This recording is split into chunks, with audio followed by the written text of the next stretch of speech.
Antok tayo. Sabi ko, ba't gising ka pa? Nag-message siya eh. Tapos napapost yung break. Sabi ko, hindi pa pa kayo naantok. Sabi niya, nagtatawanan sila. Okay.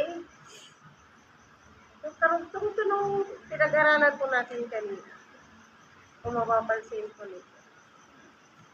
Diba? Dahil kanina yung pinag-aralan natin is ano yung alisin ang takot, di ba?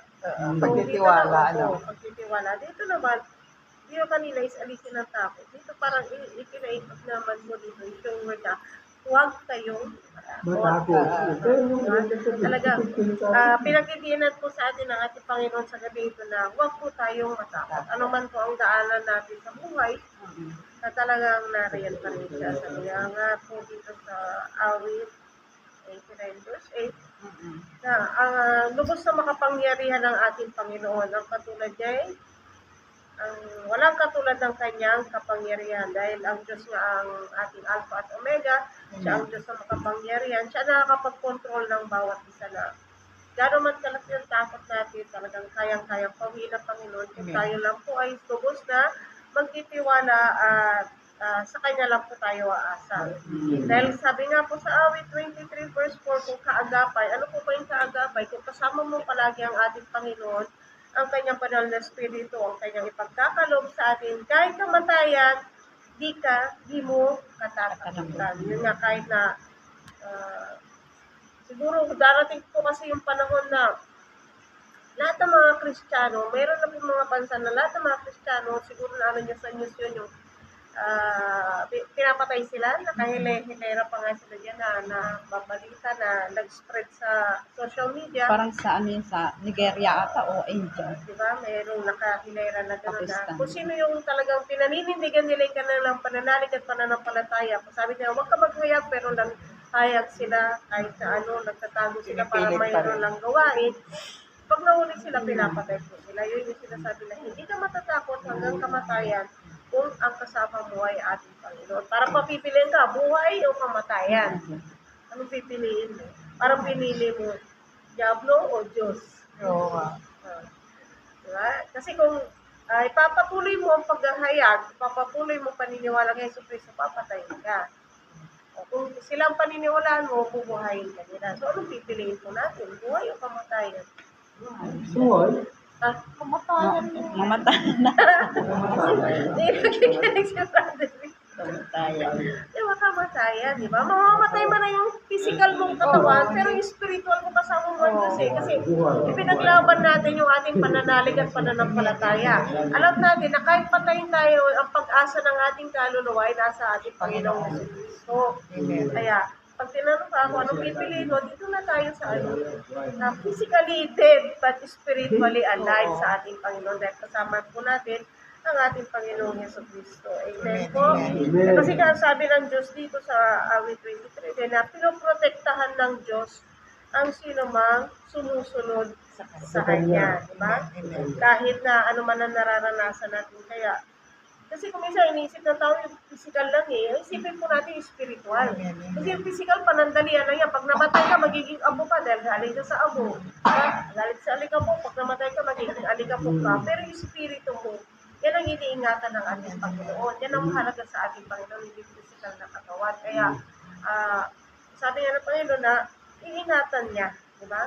Ginagabayan niya, pinoprotektahan niya ang kanyang mga anak na nananalig sa kanya. So, yung spirito natin, connected sa spirito ng ating Panginoon. Amen?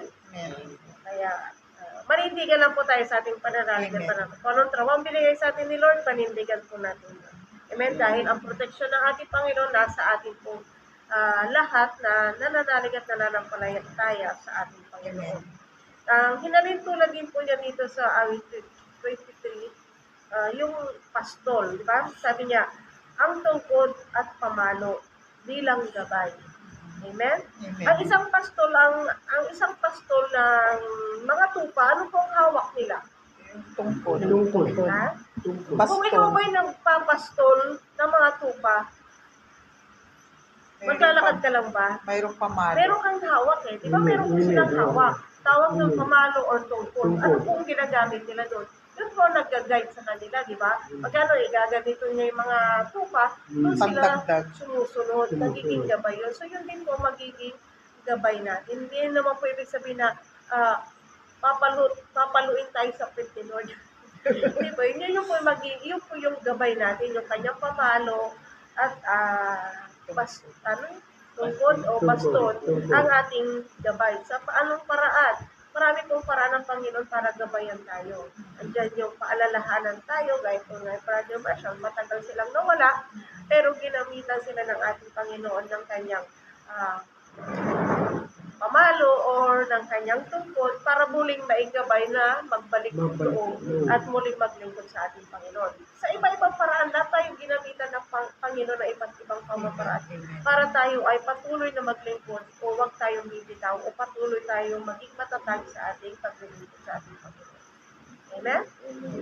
So, kaya nga po siya po ang ating pastol. Ngayon naman po, tayo po nagiging pastol.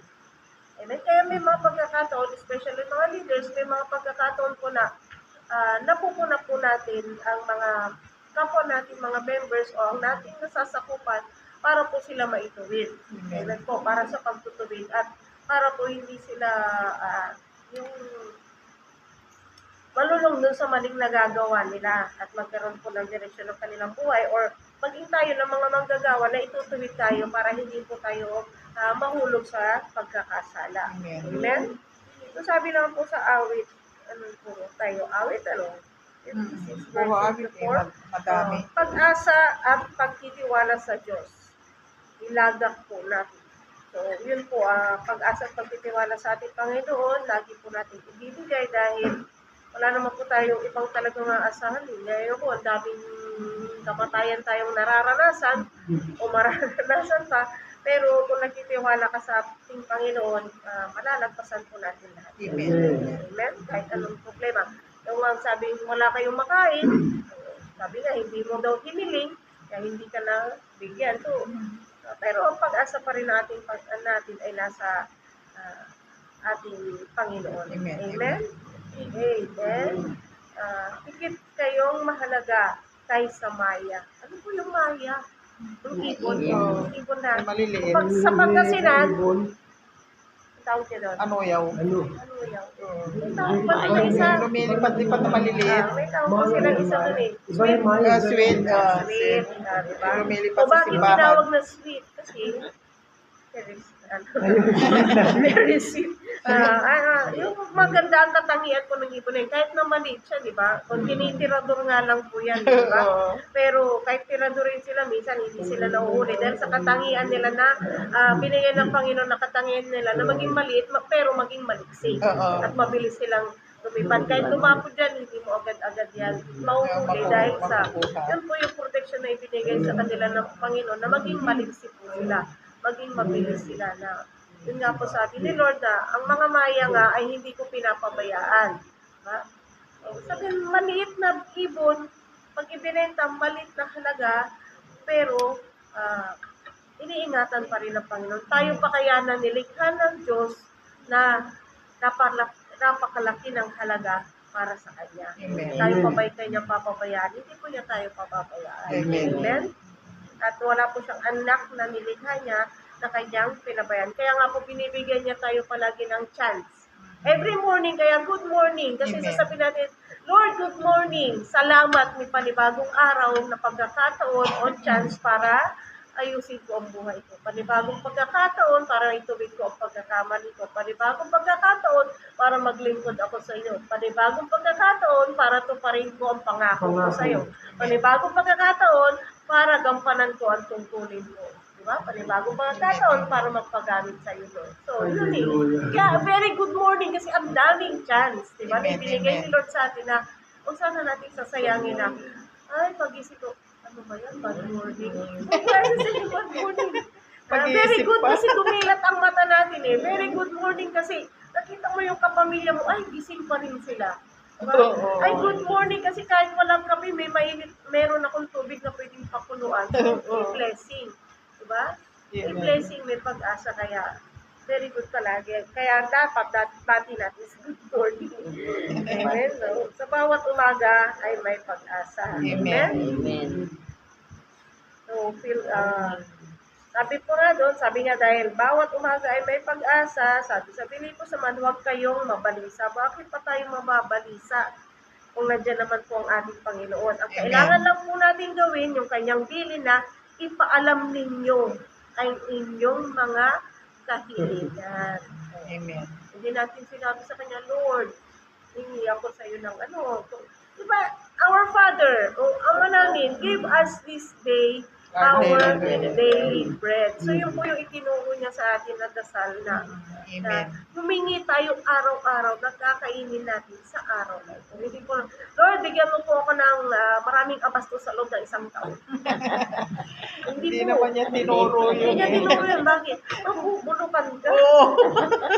Matutokso pa yung kapitbahay mo ng magnakaw. Diba? Ang binigay niya is, ang tinuro kasi ng ating Panginoon sa atin, yung manalangin tayo ng para sa araw na to, para matutunan po natin yung maging kontento po tayo sa kung anong ibinigay sa atin ng Diyos sa araw na ito.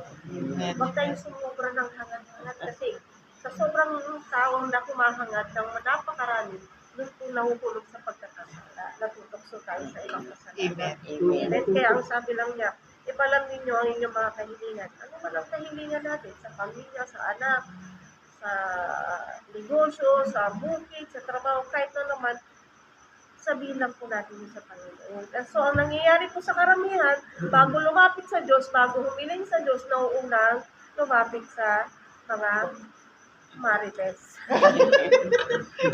Wala na. Diba? Yung dati kwento na natin kung kani-kanino, ang problema natin biglang, ay, yung nga pala, meron pala si Lord. Sa kanya pa ka lang pala sasabihin. Ultimong sama ng loob mo sa isang taon na ikikwento mo na sa iba, pero si Lord, idaig mo na lang sa kanya. Amen. Amen. So, wala tayong ibang dapat number one na lalapitan, kundi ang ating Panginoon. Ano man ang problema, financial, material, emotional, spiritual, physical. Physical. Kaya ipaalam mo ang sa Panginoon ang kahilingan mo. Hinihiling mo na, ayaw mo na mag-vitamins. Lord, palitan mo po yung vitamins. Anong kapalit ni Lord ng vitamins? Salita mo na lang. Salita ng Diyos. Alam po kung anong pinakadamis na vitamins? Umawit ka na umawit. Yan po yung ginagawa ko. Kahit nagdadrive ako, hindi ko na po napapansin ang nasa paligid ko. Kasi ang focus ang isipan ko na, Lord, nagdadrive ako. Hindi ko nakikita ka sa lubog ko, katabi ko, or what. Kasi ang focus ko natin, Lord. Kasi siya yung nagdadrive, siya kasama ko nagdadrive, gano'n lang. Yes. Pag may problema, pag may dadaan ko lang sa kanta. Yan ang pinaka-vitamins. Awitin at ang salita ng maraming vitamins si Lord. Kasi hilingin lang po natin, sabihin lang natin kay Lord kung ano yung mga gusto natin at kaya ni Lord ipagkaloob yan kung ito'y kanyang kalooban. Kung kagalingan ng sakit at karamdaman, kaya ni Lord yan. Marami na tayong dinaanan ding kamatayan. Pag ako, marami na po kong dinaanan kamatayan. Kung bibilangin kong kamatayan dinaanan ko, kulang yung daliri ko sa kamay at paa. So, pero lahat na lang yun, sinasabi ko na lang kay Lord. At yung mga heartaches, yung yan, sabi mo lang kay Lord yan, mapapawi lahat yan. Magiging, parang, okay na, yung buhay mo, okay ka na lang. Parang, kontento ka na, masaya ka na sa kung anong meron ka. So, galang ang Diyos, karapat-dapat na papurihan ang dakilang Diyos sa awit 96 verse 9. So, yun nga po, kung talagang nagtitiwala tayo sa ating Panginoon, naroon po kanakip yung ating paggalang. Sa paanong paraan? Kung ano po yung pinapagawa sa atin ng Diyos, yun po ay ating susundin, kanya po ng paggalang nila. Salamat na tayo. Namatay? Hindi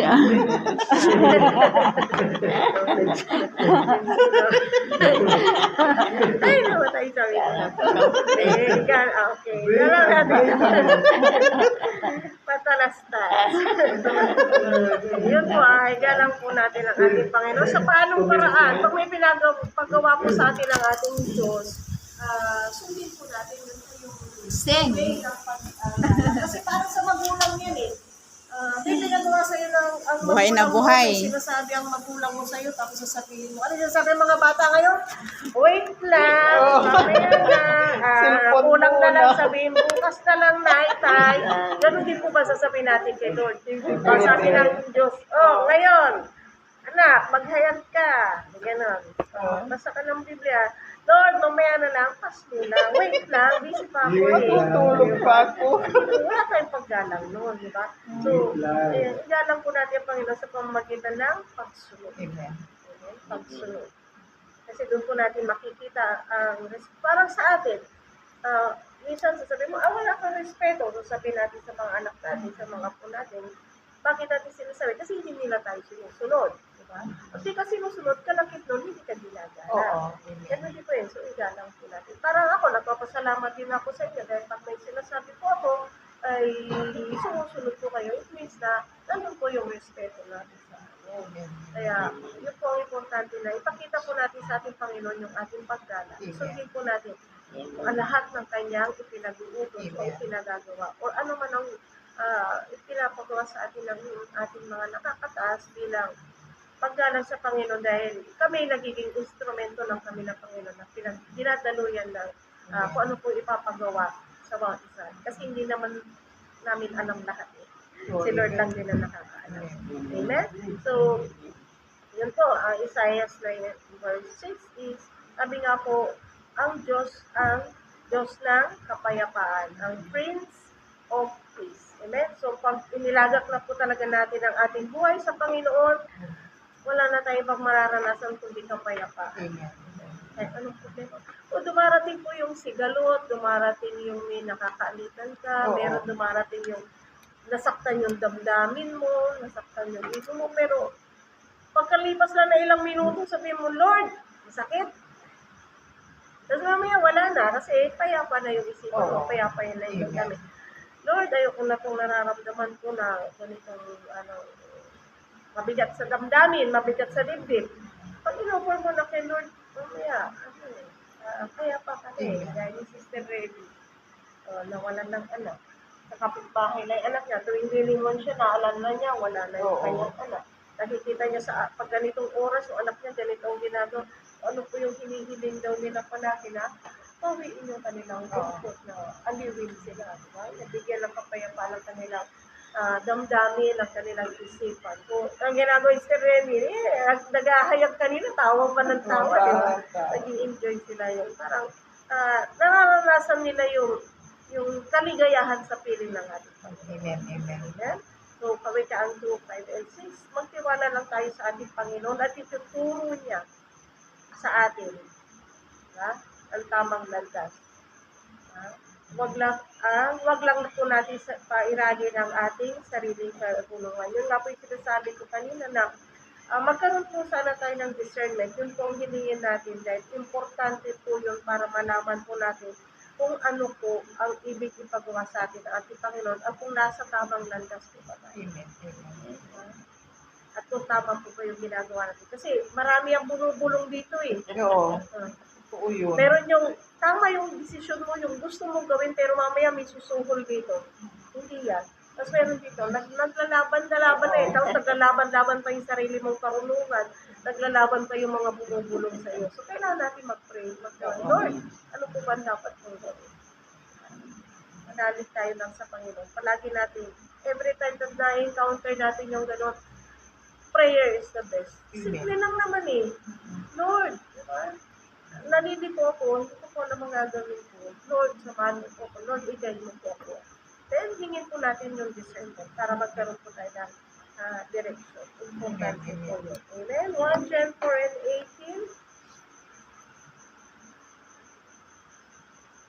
18. Hindi pa lubos ang sa kanya ang pag-ibig. Pag meron pong takot, ano po yung takot? Takot na maparusahan. Sumusunod po tayo dahil takot tayo na mapagalitan. Tama. Takot tayo na mapahiya. Takot tayo na maparusahan. Pag tayo lang po ang umiiral sa atin, yung nga po ang sabi ko, wala po yung respeto. Pag wala po yung respeto, wala po yung pag-ibig. Kailangan, susunod tayo o gagawa tayo ng merong pag-ibig para yung takot na maparusahan, takot na mawala po yun. Kasi kumisan, ang nangyayari po sa mga tao na, o sige, maglilingkod ako, bakit? Natatakot ako eh. Bakit ka natatakot? Natatakot ako na papunta sa impyerno. Natatakot ako na parusahan ako ng Diyos. Natatakot ako na maghirap. Natatakot ako. So, bakit ka po maglilingkod? Dahil lang ba natatakot? May kinatatakutan ka na mangyayari sa'yo, hindi maganda? O dahil naglilingkod ka dahil mahal mo ang Diyos? Yan po yung palagi kong tinatanong noon sa mga seminars, sa mga event preaching, kung bakit tayo naglilingkod? Dahil ba takot tayo o dahil sa pag-ibig? Parang yan yung tanong ko kanina eh, di ba? Buhay o kamatayan? Dahil ang tanong ko, bakit tayo naglilingkod? Dahil ba takot tayo na mapurusahan o dahil sa pag-ibig natin sa ating Panginoon?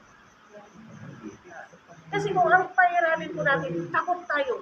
Kasi sinasabi nila may impyerno, yung buhay na hindi katapos, walang katapusang kaparusahan. Oo, nakakatakot po yun.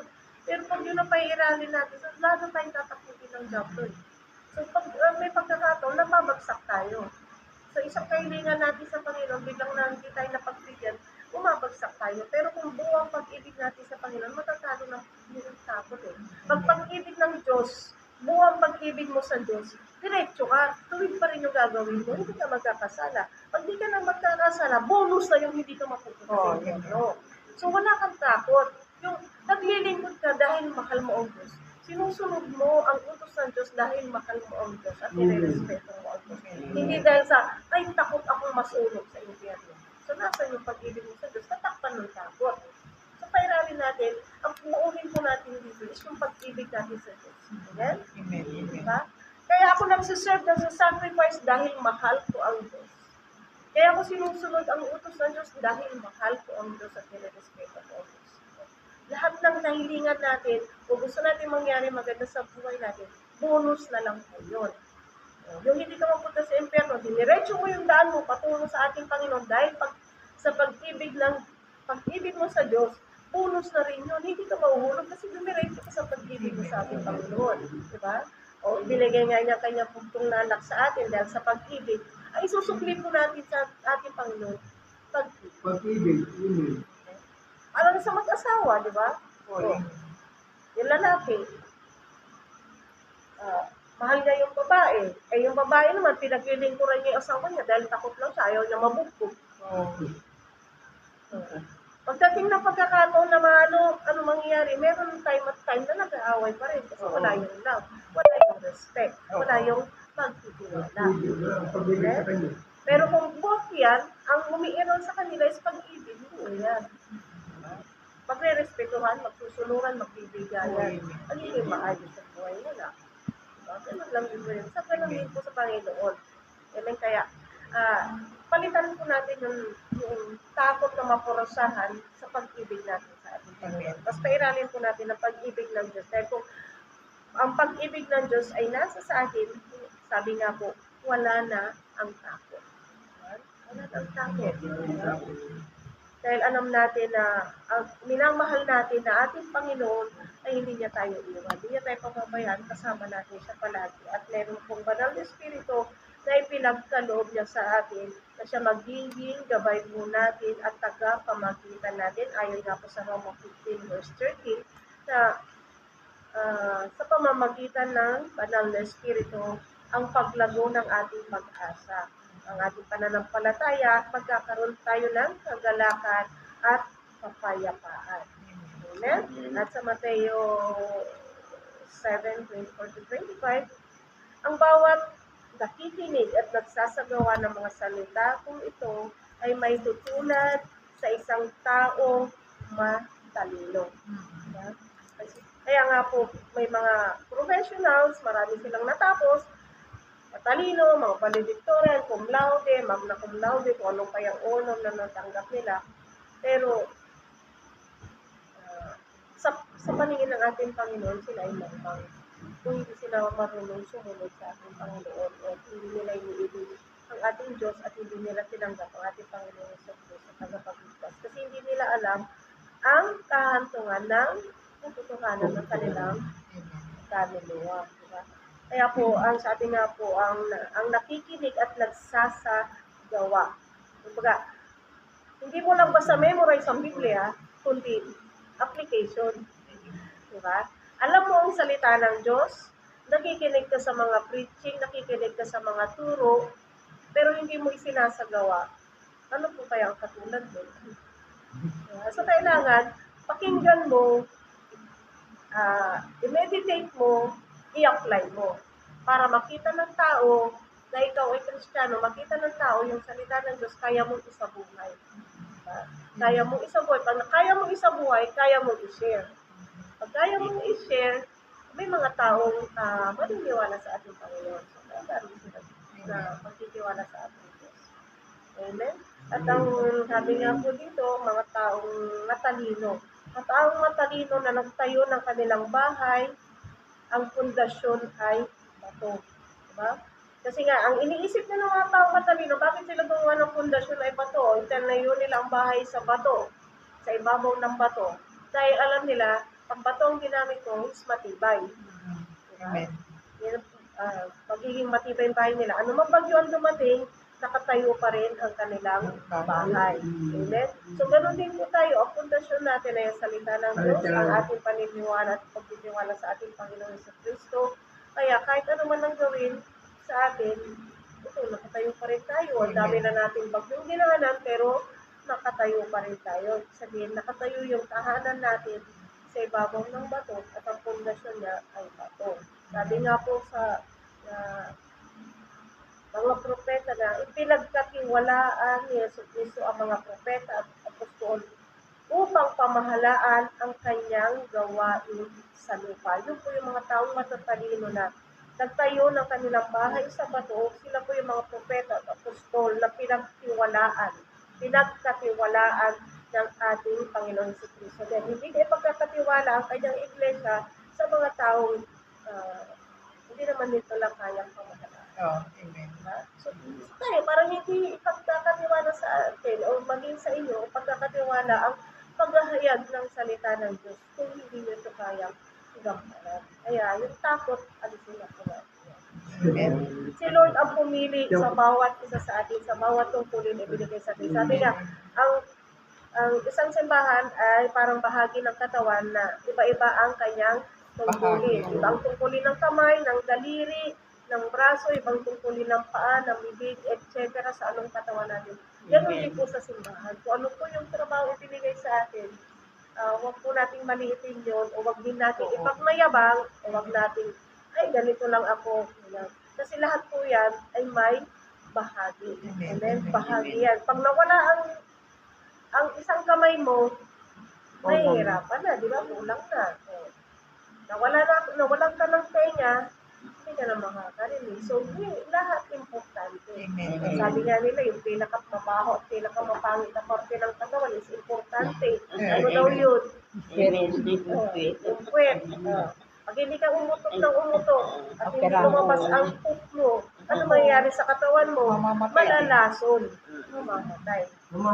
So, ibig sabihin lahat may purpose. So, lahat tayo sa loob ng simbahan ay may purpose sa Lord. Ano man ang ipagawa sa atin, ano man ang ipatrabaho sa atin, huwag po natin itong maliitin. Amen. At huwag din tayong magmayabang. Na, ay, ganito na ako. Ay, ito na nagagawa ko. Ay, ganito na ako. Ay, ganito. Hindi po, dahil pag tayo nagmalaki, siyempre, babuin din ang Oo. Amen. Amen. Si Lord na nagbigay ko sa atin ng karunungan at kaalaman. Dahil wala po tayong alam. Hindi si Lord lang lahat ang nagbigay, paging ang talento. Sa mga apo ko, especially Matea na, saka talagang marami pong nakakapansin sa kanya, sa mga schools, makakilala namin na very talented siya. Kaya, yun ang pinakasalamat ko si Lord talaga. And always ko po sinasabi sa kanya na, lahat ng talent mo, lahat ng lakas mo, lahat ng kakayaan mo, galing yan kay Lord. So, lahat ng achievement mo, kailangan ibinabalik mo sa ating Panginoon. So, tapos, dapat gamitin mo yan nang may purpose ka. So, ang ginagawa po niya, nag-encourage siya ng mga bata. Ganito, ganyan, nag-motivate siya ng mga bata, nag-encourage siya ng mga bata. Na para makita na, pailabas din nila yung ano na, lahat ng ibinigay sa'yo ng Panginoon, ibabalik mo sa Panginoon sa pamamagitan ng pag-share mo ito sa mga Oo. kapwa mo na kabataan, ng mga bata. So, yun po ang ginagawa niya na i-share niya po yung nalalaman niya sa bawat nakakasalamuha dito niya.